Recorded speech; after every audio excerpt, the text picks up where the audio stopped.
Hello à tous, c'est notre premier podcast chez Mastéos et on est ravis de vous recevoir.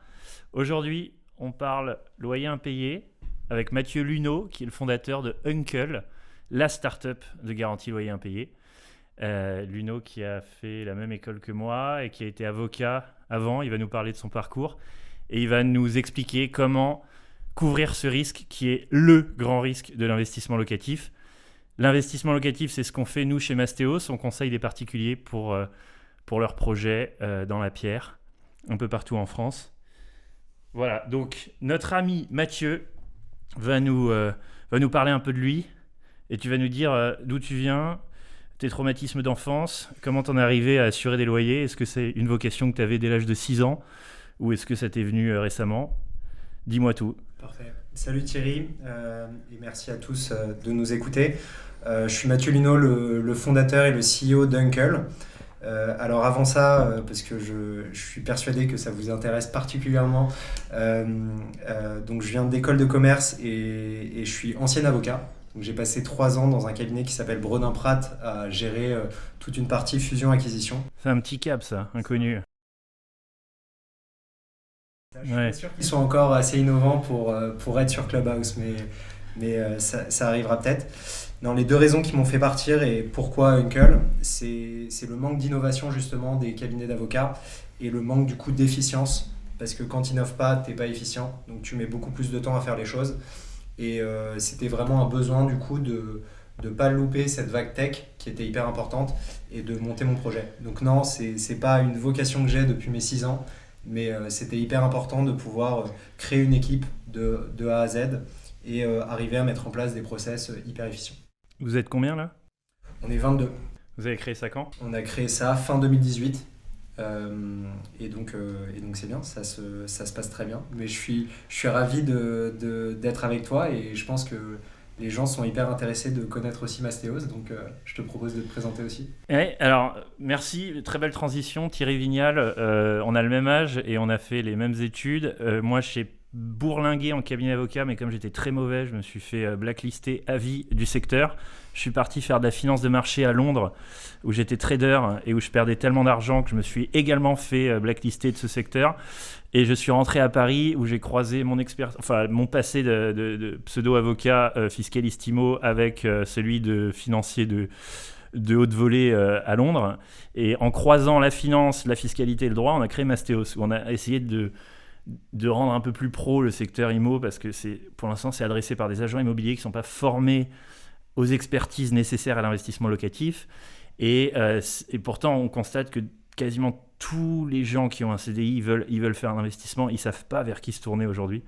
Même toi, tu veux faire un investissement, j'imagine, tu vas voir qui? Tu vas à l'agence Stéphane Plaza d'en bas, tu appelles ton banquier, tu vas voir qui?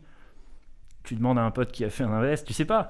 Et c'est hyper vrai ce que tu dis et surtout je pense qu'on l'a tous les deux vécu dans nos mondes de Fusac.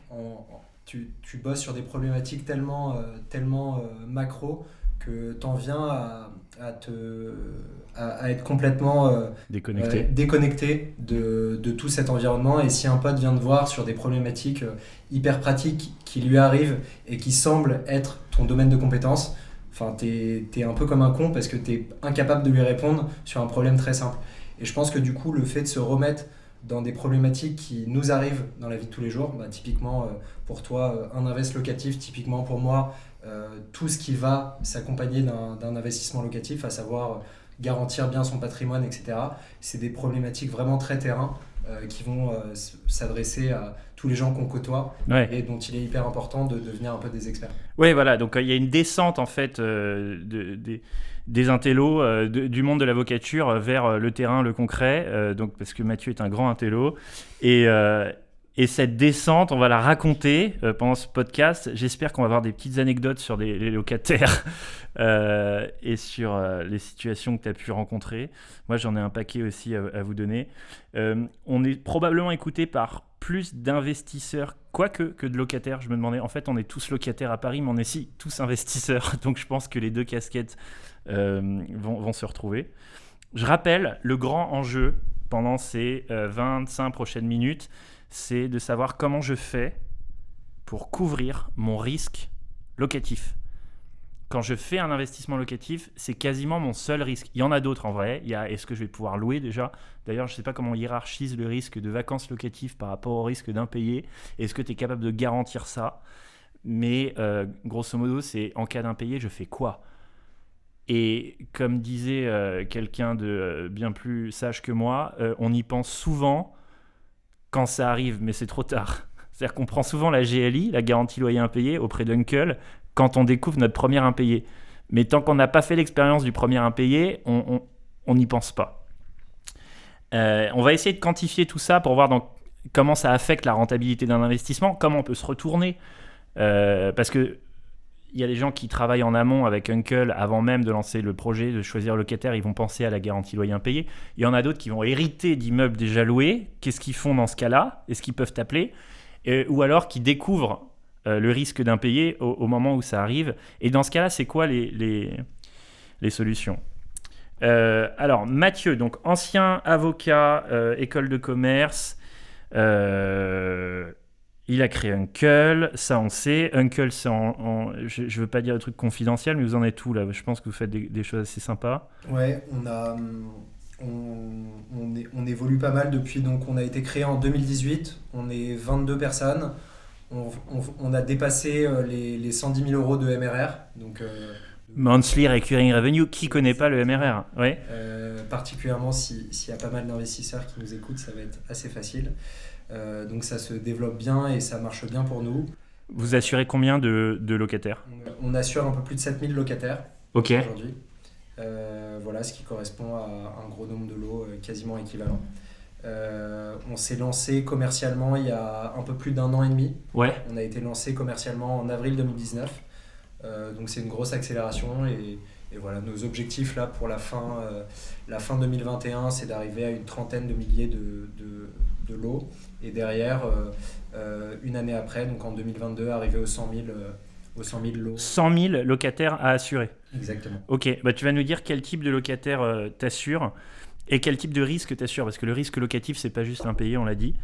Et quelles sont les prochaines étapes à partir de quel moment on pourra envisager de couvrir à 100% le risque locatif ? Ouais. Je pense qu'il y a des sujets qu'on peut creuser là-dessus. Bon, déjà, quel risque t'assures ? En gros, est-ce que t'assures les gens que tu choisis ou est-ce que tu acceptes d'assurer des gens qui sont déjà en place ? Je pense que c'est une grande question. Ouais. Alors, avant ça, si tu le permets, je vais parler pendant 30 secondes du modèle. En gros, on est parti de l'idée que les locataires aujourd'hui n'avaient pas le pouvoir dans la location, en tout cas au début. C'est hyper compliqué pour un locataire d'arriver à trouver facilement un appart, quand bien même il a un bon dossier. Et la raison principale là-dessus, c'est que tu as un propriétaire qui va abandonner plus ou moins son pouvoir, qui est le sien au moment de la location, à un locataire qui, une fois dans les lieux, devient un peu le maître des lieux. C'est un peu le terme. Donc en gros, cette confiance entre le locataire et le propriétaire, elle va être traduite par le marché par des éléments hyper basiques qui sont est-ce que le locataire va avoir des bonnes conditions et donc un CDI et au moins 3 fois le loyer. Donc nous, le fameux 3 fois le loyer que personne n'a en fait. Exactement, particulièrement à Paris. Ouais. Et donc en gros, notre postulat, nous, ça a été de dire ce standard de marché, il est hyper ancien et on doit être là pour innover là-dessus et faire en sorte de faciliter l'accès à la location pour tous. Et en fait, on part de ce standard un peu poussiéreux en se disant qu'il y a de plus en plus de gens qui vont être en freelance, il y a de plus en plus de modes alternatifs de travail. On a vu avec le Covid l'essor du remote, etc. Et donc, il faut trouver des nouvelles manières d'arriver à bien cerner qui sont les locataires pour arriver, in fine, à parler aux propriétaires et donc restaurer ce lien de confiance, histoire que le propriétaire, quand il loue son appart, il sache qu'il va avoir aucun problème dans les lieux. Et donc j'en arrive à ta question, qui est qu'est-ce qu'on couvre ? On a 2 produits chez Uncle. On a commencé avec une garantie locataire. Donc l'idée, c'est de devenir le garant des locataires pour les aider à louer plus facilement un appart et donc du coup couvrir gratuitement les propriétaires contre les impayés de loyer. Donc en fait, l'idée, c'est qu'on offre aux locataires la possibilité d'avoir un produit pour convaincre de manière plus simple. Un oncle Exactement. J'adore l'histoire du nom de la boîte. Ouais. Tu peux faire une petite parenthèse dessus? Pourquoi ça s'appelle Uncle? Ouais, petite parenthèse, on cherchait un mot qui en fait, la notion de garant en France, elle est très garant, c'est généralement tes parents, donc quelqu'un d'hyper proche et de personnel. Et donc du coup, par Uncle, on voulait faire un petit clin d'œil à la notion d'oncle, qui était une solution alternative à celle des parents. Donc c'est pas tes parents, c'est ton oncle. Et c'est un petit clin d'œil à l'histoire d'un de mes oncles, du côté de Sybille, ma femme, qui a monté un cabinet de gestion patrimoniale. Désolé, il a une femme, désolé. Voilà. Vous le verrez sur le podcast vidéo, c'est du gâchis, mais c'est comme ça. Allez, on enchaîne. Et cet oncle a monté du coup son activité à 40 ans, et on lui a demandé à ce moment-là de prouver sa santé financière. Et donc au début de la boîte, tu dois normalement montrer tes différents bilans, montrer que tu es quelqu'un de solide. Bien sûr, il était au début de son activité, donc on lui a demandé du coup d'avoir un garant. Et le problème à 40 ans, c'est qu'on a généralement des parents qui en ont 70, et du coup des parents qui ont 70 ans, généralement, si les choses vont plutôt bien, ils sont à la retraite. Et donc il y avait à la fois une envie de mon oncle, forcément légitime, de ne pas faire appel à ses parents à 40 ans parce qu'il s'estimait assez grand pour ça. Et deuxièmement, en fait, l'impossibilité de la part de ses parents de se porter garant pour lui. Donc il n'avait pas de solution, quoi. Donc, en fait, face à un jeune sans emploi qui a un papa garant, ton oncle qui est plutôt bien installé, qui est businessman et tout, lui, il peut même pas louer. Donc c'est ça un peu le problème. Voilà, d'accord. Et en fait, là-dessus, il peut pas louer, il peut potentiellement, mais s'il trouve un propriétaire un peu conciliant. Et donc c'est là tout le problème. Soit tu vas avoir un tiers des propriétaires passent aujourd'hui par des agences, donc des agents immobiliers qui appliquent en fait des conditions de marché. Ouais. Donc là, potentiellement, en effet, l'histoire de mon oncle peut être complètement mise de côté parce que le mec ne correspond pas aux cases. Soit dans l'autre cas, à savoir les deux autres tiers, des mecs qui vont être en fait de façon hyper aléatoire, sensibles ou non à la situation.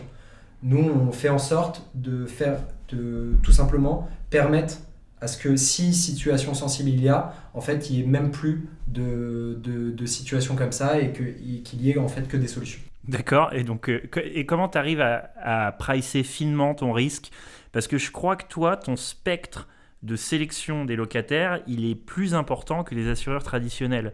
Ouais. Tu me diras ce qui te différencie des solutions qui existaient avant toi, mais est-ce que c'est ton côté Mère Teresa qui fait que tu assures des profils plus fragiles, ou est-ce que tu as un pricing du risque qui est plus performant que AXA? Ouais, alors là-dessus, Uncle, c'est un intermédiaire en assurance. En d'autres termes, un courtier. Comme Luco. Qu'on salue. Qu'on salue, Raphaël. Le principe d'un intermédiaire en assurance, c'est que tu vas chercher un assureur qui est un porteur de risque. Donc c'est un mec qui prend le risque économique du modèle et que tu convaincs de mettre en place un produit avec toi en disant voici ce produit. Globalement, l'idée, c'est que ça lui rapporte plus d'argent. Donc, tu as délégué l'assurance à quelqu'un d'autre. Exactement. D'accord. Donc ça, nous, on a un agrément en tant que courtier, on n'a pas encore d'agrément en tant qu'assureur. Donc le produit, c'est pas nous qui en avons la responsabilité économique. Et donc après, point de vue conditions, en fait, c'est exactement pareil que sur un projet d'investissement, quand tu vas voir un banquier pour ton investissement locatif, quand tu vas voir un investisseur pour ta startup, etc.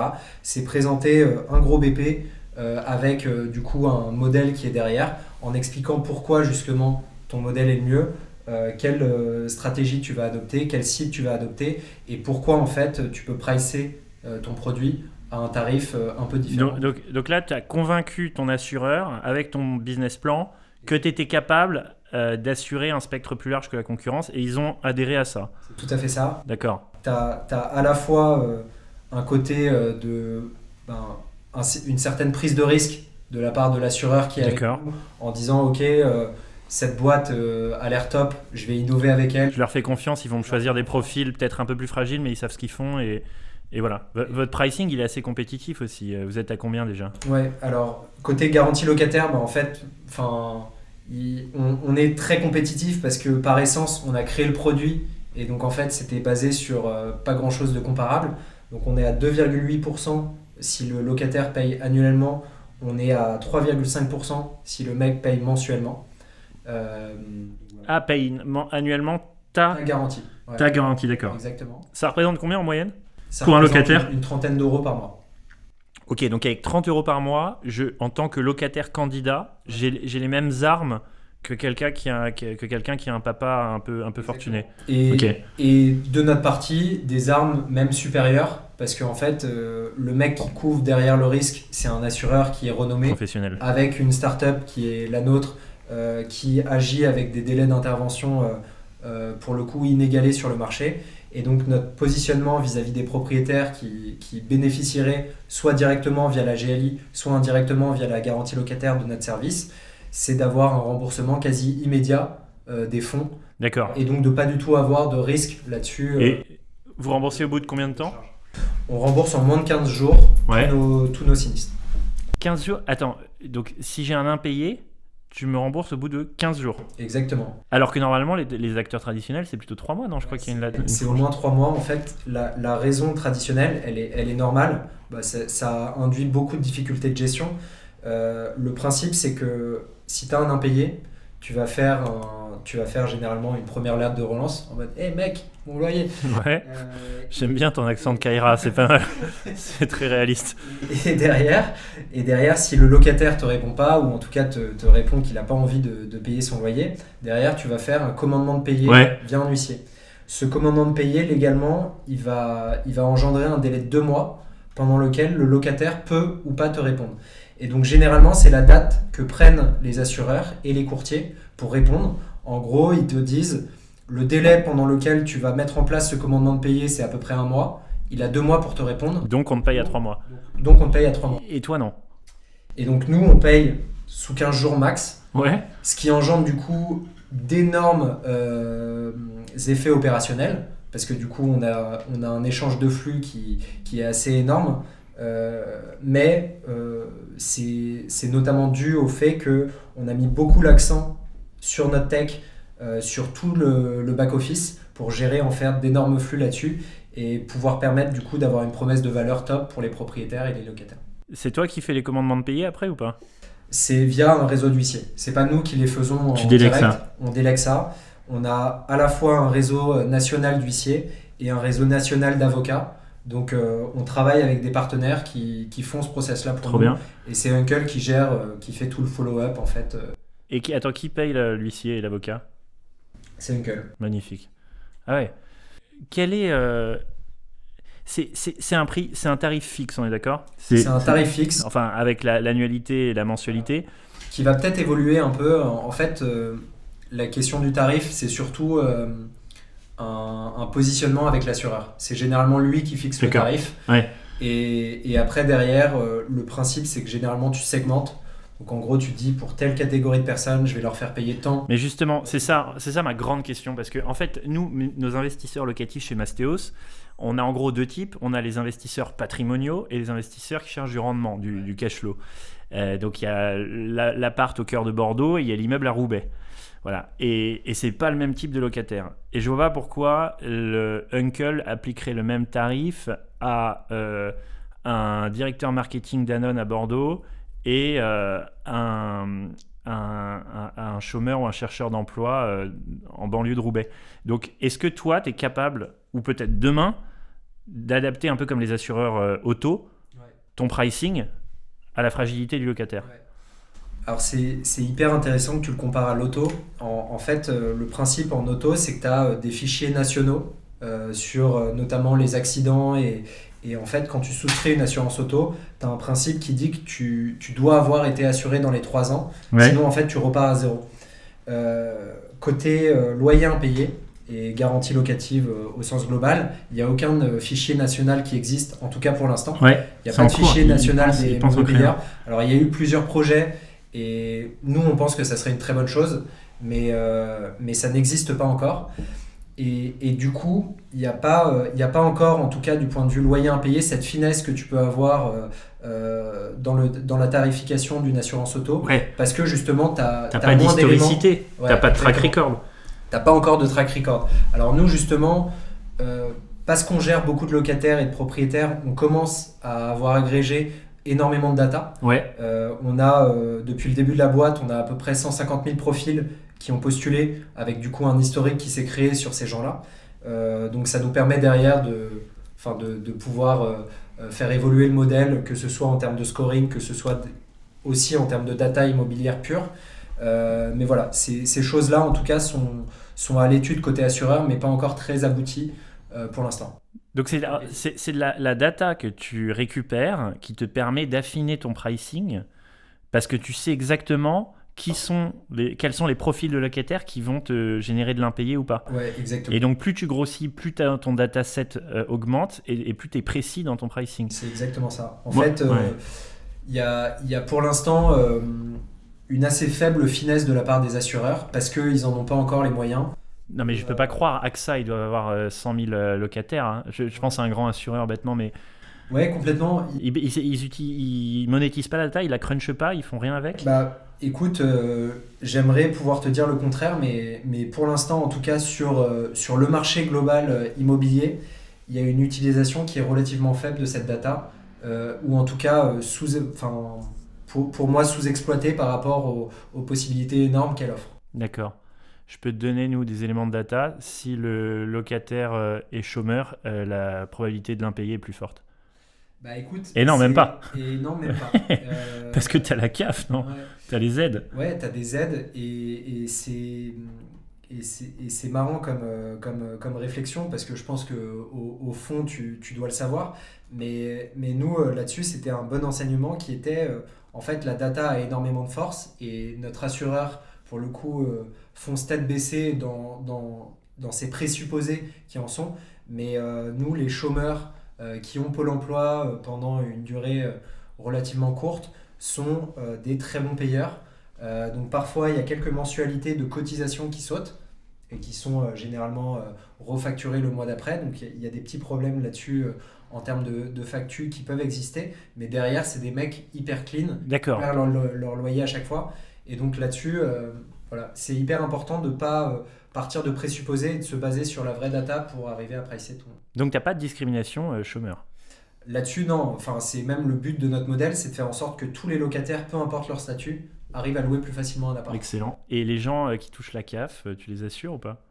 Yes, my friend. C'est bon ça, parce que nous, on en a beaucoup dans nos parcs à haut rendement. Très bien. Et on va aborder les sujets un peu rigolos. J'aimerais bien que tu nous donnes des stats. Alors, the stat que tout le monde a dans sa tête, c'est quoi le taux d'impayé en France ? Ouais. J'aimerais que tu mettes un peu de suspense, j'aimerais que ma prod mette une petite musique un peu intense, parce que pour le coup, c'est de la data qui a une valeur énorme. Quand on se lance dans un projet locatif, on a besoin d'avoir une idée de ce risque. Dis-la nous. Alors, là-dessus, c'est ouais, on peut mettre du suspense. Allez. Ben là, t'en mets, c'est pas mal. Voilà, on a 30 secondes, là, vas-y. Allez, on peut encore parler d'autre chose. Non, vas-y, je suis chaud, je veux la stat. Le taux d'impayé en France, il est aux alentours de 3%. What ? Donc ça peut paraître comme ça relativement faible. Mais en fait, le gros problème là-dessus, c'est qu'il y a plusieurs choses qui rentrent dans ce taux et surtout qui ne rentrent pas dans ce taux. En fait, ce taux ne prend pas en compte tous les incidents de paiement. Et notamment, je pense que pour un investisseur... bien sûr, tu as toujours envie de te faire payer à la fin du mois et donc c'est quelque chose de très bien. Mais ce qui est d'autant plus usant et perturbant, c'est un locataire qui te paye un mois, qui te paye pas pendant 2 mois, qui te repaye après. Et donc ça, on le voit nous, parmi nos locataires notamment, il y a des mecs qui jouent fortement là-dessus et il y a des propriétaires qui peuvent être excédés parce que... le paiement qui a été décidé dans le bail le 5 du mois. Alors le bail, pour les plus jeunes, c'est pas votre définition du bail. Là, on parle du bail de location. C'est pas c'est quoi les bails. On dit des bails à 3 sur mois, Yana Nakamura. On est sur autre chose. Je te laisse continuer. C'est le bail un peu moins sexy. Mais, d'accord. Ça dépend pour qui. Ok. Bon, là, stade 3%.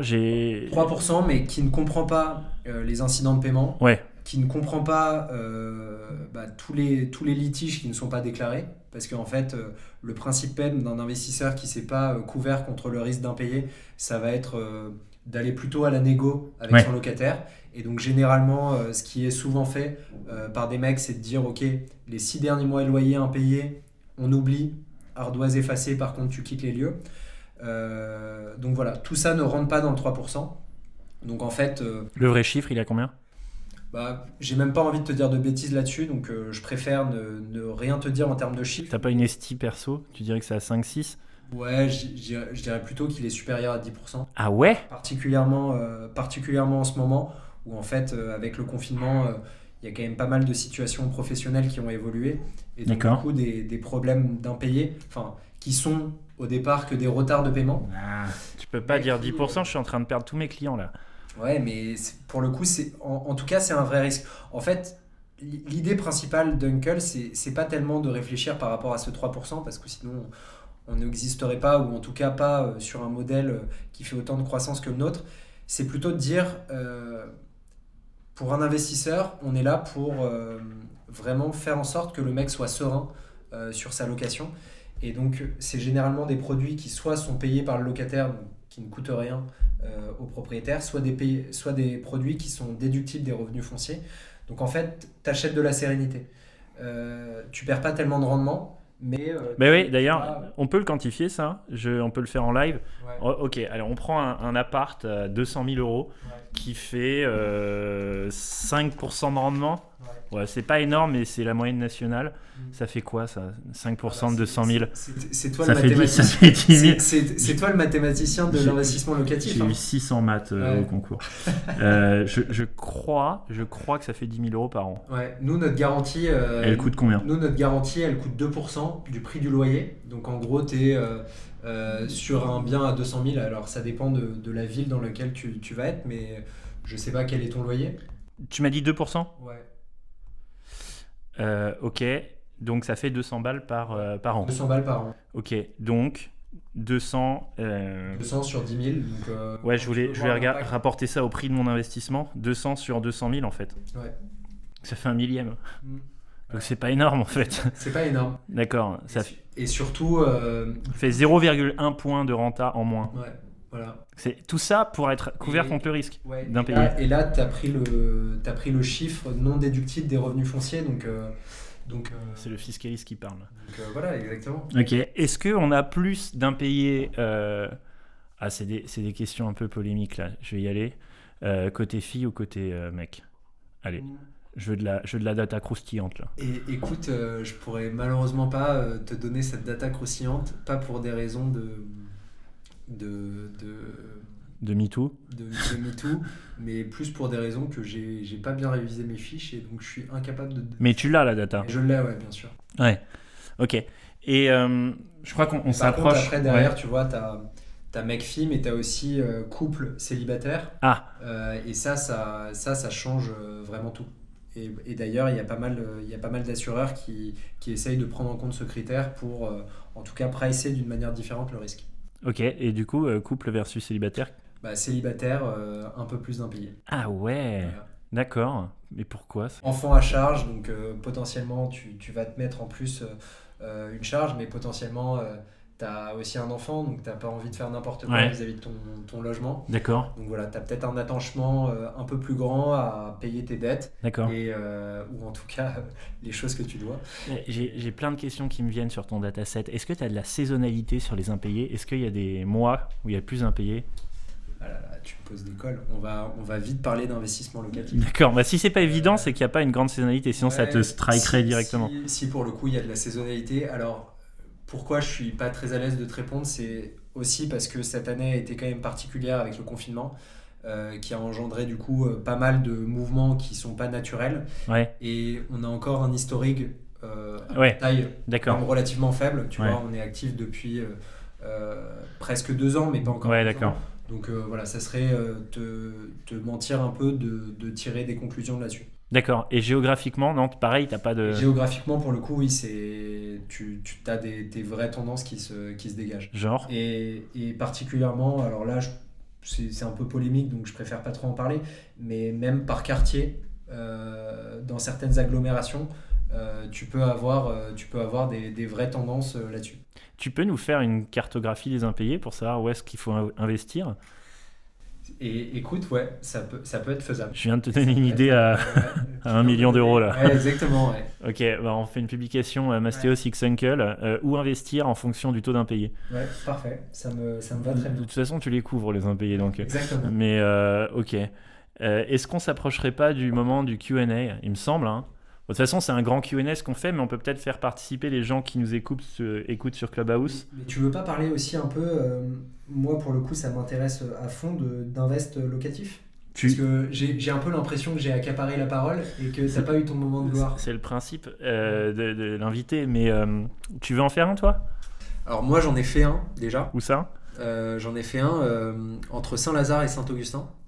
À Paris. C'est pas un vrai invest locatif ça. C'est pas un vrai invest. C'est un invest locatif de papa ça. Exactement, un peu, ouais, complètement de papa. Ouais. J'étais pas encore papa. Non, en fait, moi j'ai investi au moment où je me suis barré de mon cabinet d'avocat. Mmh. En fait, en tant qu'avocat, j'avais pas de chômage. Et donc là-dessus, je me suis dit la meilleure façon pour emprunter, c'est maintenant. Parce que tu as un dossier un peu sexy pour les banques. Et voilà. Et donc là-dessus, j'ai signé mon prêt. Si ma banquière m'entend, elle va avoir des boutons. J'ai signé mon prêt le mardi et le vendredi, je n'étais plus avocat. Un grand classique, d'accord. Et t'es assuré par Uncle ou pas? Ton locataire Moi, j'ai acheté loué. D'accord. J'ai acheté loué parce que en fait, j'avais pas besoin vraiment d'occuper cet appart encore. C'était vraiment histoire de placer de la thune. Ouais. Avec. Qu'est-ce que tu entends par thune? De l'argent. Oui. Avec un taux. À combien? assez cool. J'ai emprunté à 1,05. Et ta renta brute? Et ma renta brute, c'est une bonne question. Je l'ai jamais calculé parce que en fait, le loyer des mecs était absolument horrible. Et c'est le loyer qui est pratiqué actuellement là, non? Non, parce que t'as reloué derrière. Après, j'ai reloué en faisant des travaux et là, je le récupère pour moi. D'accord. Je vais l'habiter.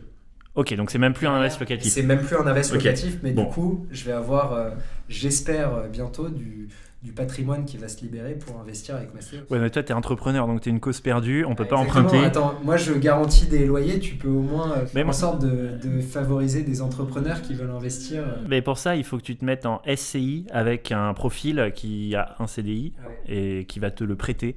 Donc voilà, donc c'est un deal à faire avec soit un membre de ta famille, un uncle à toi, ou un ami, et vous investissez en club deal. S'il y a un investisseur qui nous écoute, qui est partant pour faire ça avec moi. J'en vois pas mal de potentiel là. Anna-Mélie, toi qui adores t'associer sur des projets, il faut que tu aides notre ami à investir. Parce que les entrepreneurs ne peuvent pas emprunter n'ayant pas de CDI. Sauf après 3 ans de bilan. Mais voilà. Dans la room, est-ce que certains ont des questions sur le risque? On a Anna-Mélie. Anna-Mélie qui est une grande investisseuse bourguignonne. Est-ce que tu peux parler? Anna-Mélie. C'est Papy qui découvre Clubhouse et qui a du mal à faire parler les gens. Ou alors c'est... Ah! Vous m'entendez? Oui, très bien. Ah oui, c'est la première fois que je parle. Ah non, c'est la deuxième fois, je crois, sur Clubhouse. Justement, moi j'ai peut-être un truc à faire. On m'en a parlé il y a 2 jours, en Bourgogne, un immeuble. Ah, là, tu es en train de proposer un investissement en live, c'est ça? Avec moi, ouais. Donc Mathieu, je te présente Anna-Mélie. Vous avez le même âge. Vous avez fait la même école d'ailleurs. Non, mais et elle t'invite sur un immeuble en Bourgogne. Où ça? C'est près de Chalon-sur-Saône.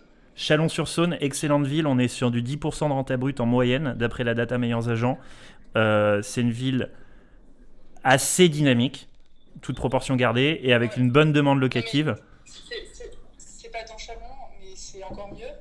Mais c'est un endroit hyper recherché. Après, là, je dois le revisiter parce que le seul problème, c'est les compteurs. Il faudrait sûrement... D'accord, donc on rentre vraiment dans le détail.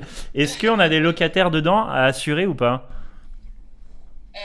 Oui, en plus, il y aura des locataires. Ouais. Mais là, il y a... Non, mais est-ce qu'ils sont en place ou il va falloir les choisir? Non, il va falloir les choisir, mais il y a déjà des personnes intéressées.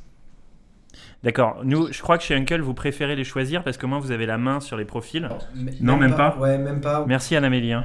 Ouais. On prend les locataires qui sont en début de bail. Ouais. Donc pour le coup, on les garantit. Ou alors on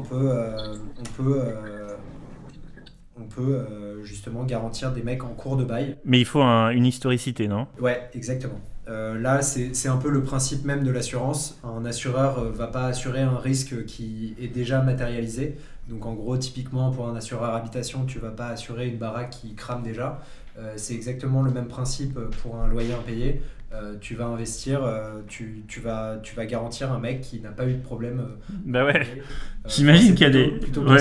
Et il y a sûrement des petites fraudes, bien sûr. Et ça peut être pour le coup potentiellement assez difficile à déceler. Ouais. Et il y a des gens qui t'appellent au moment de l'impayé, non ? Ah bah bien sûr, ouais. Naïvement, en se disant il va s'en occuper pour 30 €. Ouais, ça va être compliqué dans ce sens-là. Mais j'avais d'autres questions. Est-ce que tu penses qu'un jour, parce qu'il y a aussi le risque de vacances locatives, il y a plein de risques en fait, et même des risques d'intervention technique, travaux, dépannage, etc. Est-ce qu'un jour on pourra proposer un modèle où tu pourras couvrir l'essentiel du risque ? Moi je pensais chez Mastéos, on avait planché sur cette idée où on prendrait, parce que nous on le connaît aussi le risque. Chez Mastéos on a fait, il y a Maxime qui s'excite, je sais pas si tu as des questions tu me dis hein. Maxou, mon associé. Ah, il est de retour. Mais continue sur des questions. Ouais. Et puis, non mais je disais, il y a un modèle, il y a Reda aussi qui est là qu'on aime bien. Il y a un modèle potentiel où tu annules tout le risque locatif en prenant à bail pour toi. Par exemple, moi, chez Mastéos, on a fait tellement d'opérations dans le Nord, typiquement, ou à Marseille, qu'on connaît au millimètre le risque. Et donc, face à quelqu'un pour qui c'est la première fois, on est capable de dire, écoute, ton bien, il fait du 9%, nous, on te le prend à 6%. Et on s'occupe du risque. On est locataire de ton bien en tant que Mastéos et on s'occupe du risque. On en fait notre affaire parce qu'on le connaît, on le maîtrise, on sait le gérer. Est-ce qu'on peut pas penser à des modèles comme ça ? Ouais. Thierry, ça ne marche que si tu as plusieurs biens et tu peux lisser le risque sur plusieurs biens. Donc il faut que ce soit un modèle qui soit diffusé sur l'ensemble d'un parc. Mince, chez Mastéos, on n'a fait qu'un investissement, donc ça marcherait pas. Je te taquine. Non mais oui, donc du coup, ouais, on a assez de... Ce modèle-là où tu fais un discount sur le rendement, ouais. Il faudra pouvoir le distribuer sur un ensemble d'un parc. Ouais, bah c'est ce que j'ai en tête. Tu fais un modèle d'assurance internalisé mais c'est un super modèle. En fait, le principe généralement en invest immobilier, c'est que plus tu as d'appart, et plus tu vas te garantir contre ton risque toi-même. Oui, c'est la loi statistique des grands nombres en fait. C'est un peu la loi stat. Ce qui peut être une bonne chose, mais ce qui du coup, sur certains biens, va t'empêcher d'être serein. Et donc là-dessus, il y a, à mon avis, un vrai avantage à passer par des pros comme Mastéos qui connaissent bien le marché. Ouais, mais c'est ce qu'il dit. Hein. Ouais. C'est ce qu'il dit. Ce qu'il dit, c'est que si tu veux que ton modèle de pricing marche, il faut que tu le fasses à grande échelle, pas sur, évidemment. Ouais. Et après, derrière, tu peux même packager ton risque et le revendre à des assureurs qui, eux, vont prendre le risque à ta place. Et donc, tu fais un peu moins de... Mais derrière, face à un risque systémique, t'es couvert. Ouais, bah, pour ne rien te cacher, c'est un truc qu'on a caressé avec Mathieu et son réassureur. Et on planche beaucoup sur ce sujet de garantie totale du risque locatif. Pas juste l'impayé, mais la vacance, les travaux, tout ce qui est le turnover, etc. Ouais, voilà pour l'avenir de la garantie du risque locatif. Ouais. Thierry, j'ai pas mal de questions qu'on nous a posées sur Instagram. Vas-y. Première question qu'on nous pose, si une GLI refuse mon locataire, est-ce que ça vaut la peine d'en tenter une autre ? Oui. Ah, Mathieu. On peut passer à l'autre. Oui, parce que tous les assureurs n'ont pas les mêmes critères. Et du coup, tu peux avoir des assureurs qui te disent non pour un profil et sur un autre, ça fonctionne. Donc, faut bien regarder quel est le cadre de souscription de ta garantie. Mais c'est possible que tu sois tu sois no-go sur l'une et go sur l'autre. Si vous êtes refusé chez un autre, n'hésitez pas à représenter chez Uncle.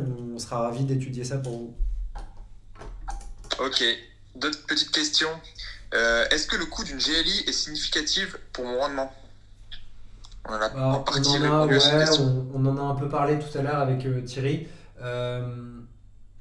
Concrètement, nous, la GLI en moyenne, elle va coûter aux propriétaires un peu moins d'une vingtaine d'euros par mois. Donc tu es globalement sur le coût d'un abonnement Netflix. Faut pas faire de choix. Hein. Si tu es un fan de Netflix, tu peux te dire que tu payes 2 abonnements Netflix. Mais en gros, globalement, c'est de la sérénité pour pas avoir de merde à la fin. Donc pour moi, non, il n'est pas impactant sur ta renta. Et je laisse... Ok. On l'a calculé ensemble, ça faisait 0,1 point de rentabilité. Ça représente 1/1000 de l'investissement. Donc c'était un investissement à 100 000, ça représente 100 euros, ça représente 0,1 point de rentabilité. Donc si tu avais 6,1% de rendement brut, avec l'assurance loyer impayé, tu passes à 6. Donc c'est vraiment un no-brainer, quoi. Est-ce qu'il y a une limite temporelle pour l'engagement du garant pour mon locataire? Alors, généralement, ouais, il y a une limite temporelle parce que tu peux pas t'engager indéfiniment. Donc je vais pas vous bassiner avec des notions légales, mais c'est un peu l'idée. Globalement, tu t'engages pour la durée du bail et il faut savoir que en tant que garant personne physique, tu as une possibilité de te désengager. Donc c'est en ça qu'une solution comme Uncle peut être assez forte. C'est qu'à partir du moment où en tant que garant tu n'as plus envie de garantir une personne, tu envoies un courrier au propriétaire pour te désengager, et donc là le propriétaire se trouve un peu bloqué en cours de location avec un locataire qui est encore dans les lieux mais qui potentiellement représente un nouveau risque. Donc voilà. Après, derrière, tu peux passer sous GLI sans problème, etc. Mais tu peux avoir des cas comme ça. Parce qu'en fait, honnêtement, c'est pas aux individus de porter ce risque qui est un risque quasi professionnel. Non mais je me fais la remarque là. Ouais, moi je suis oncle de quelqu'un, j'ai pas envie qu'il vienne m'emmerder pour que je garantisse son... Je veux dire, c'est pas mon rôle, quoi. Déjà, c'est pas ton rôle, et en plus de ça, potentiellement, tu peux en arriver à des absurdités où t'es garant d'une trentaine de personnes parce que t'as 30 neveux, voilà. Ouais, voilà, parce que t'as 30 neveux, exactement. T'es une famille prospère, et concrètement, ça ne représente rien, même en termes de risque que tu prends. Ben oui, d'accord. Le risque qui pèse sur toi est assez énorme. Il faut laisser la garantie loyer impayé aux professionnels. Jordan, est-ce que tu as toujours ta question? Oui, j'ai toujours une question pour Mathieu. Salut Jordan. Croisé d'ailleurs. Salut. Je voulais savoir si Uncle assurait également, autre que des particuliers, des sociétés éventuellement, ou des particuliers qui s'engagent sur des baux commerciaux. Ouais. On a fait le choix de ne pas encore le faire. On a cette possibilité-là, mais avec le contexte actuel, on s'est dit que déjà les assureurs avec qui on discutait de ça étaient relativement frileux sur la question. En fait, quand tu garantis des pros, tu as ce que les assureurs appellent un risque systémique. Donc en gros, concrètement, si une entreprise part au tapis, généralement, ce qui s'ensuit, c'est d'autres entreprises qui partent au tapis. Et donc ça fait un peu effet boule de neige et effet domino. Et donc voilà, pour ces différentes raisons et avec le contexte Covid, on a décidé de se concentrer vraiment sur des produits qui avaient un bel avenir, à savoir sur le particulier. Et on va lancer là prochainement de l'assurance habitation, de la PNO, enfin en gros se doter de produits côté location, mais pas côté pro, en tout cas pour l'instant. C'est Raphaël de chez Luco qui va être content. Exactement, on discute un peu avec Raphaël. D'accord. Mais donc tu peux pas assurer mes locataires commerciaux encore? on peut pas encore assurer tes locataires commerciaux. Et on peut le faire. Ouais. Si jamais tu me le demandes, on pourra trouver quelque chose parce qu'on a cette possibilité-là dans le package assurantiel qu'on a. Ouais. Mais on le fait pas encore pour des raisons opérationnelles. Tous ceux qui nous écoutent et qui ont des locataires commerciaux, je pense que je vous donnerai le numéro de Mathieu après, mais vous pourrez assurer vos locataires commerciaux. Et les SCI ? Et les SCI, par contre, on fait, ouais, bien sûr. Trop bien. Ok. Peut-être avant la prochaine question, je voulais vous parler de 2 situations. La première, on en a déjà parlé, Mathieu, c'est quand tu achètes un appart ou un immeuble qui est déjà loué et que le vendeur te garantit l'absence d'impayé. Donc il va te mettre au compromis de vente ou à la promesse de vente l'absence d'impayé. Donc ça va être déclaratif, ça va l'engager en théorie. Et il te montre des quittances de loyer, etc. Et tu te rends compte après la signature que ton locataire ne payait pas. Et ça, c'est assez traumatisant. Est-ce qu'il y a des moyens aujourd'hui qui permettent de se prémunir de ce risque de décalage entre ce qui est annoncé et ce qui est la réalité, sachant que le vendeur est un particulier, donc tu ne peux pas l'attaquer sur le principe des vices cachés parce que ça ne concerne que les professionnels. Comment on peut se prémunir de ce risque ? C'est un risque hyper intéressant dont tu parles parce que on en parlait tout à l'heure, c'est typiquement le côté appartement qui brûle déjà que l'assureur ne prendra jamais en charge. Ça, c'est sûr. On s'explique. En gros, il y a 2 choses à séparer. Quand tu es investisseur et que tu achètes un appart, tu fais en effet ton acte de vente et tu as un truc juridiquement qui te permet d'avoir des conditions and warranties qui sont des conditions et des garanties. Et donc typiquement, le vendeur doit t'assurer sur son honneur qu'il n'y a pas d'impayé.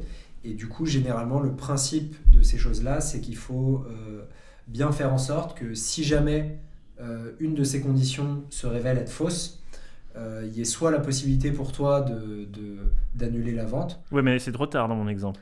Ouais, dans ce cas-là, il faut faire en sorte de prévoir, même si c'est trop tard, en tout cas des solutions par lesquelles tu es indemnisé en cas de rupture des conditions and warranties. T'as déjà vu ça dans un compromis de vente ? Et ouais, j'ai déjà vu ça, mais alors c'était sur des plus grosses opérations, etc., sur des deals M&A, mais il convient de faire exactement la même chose à notre échelle sur des investissements immobiliers.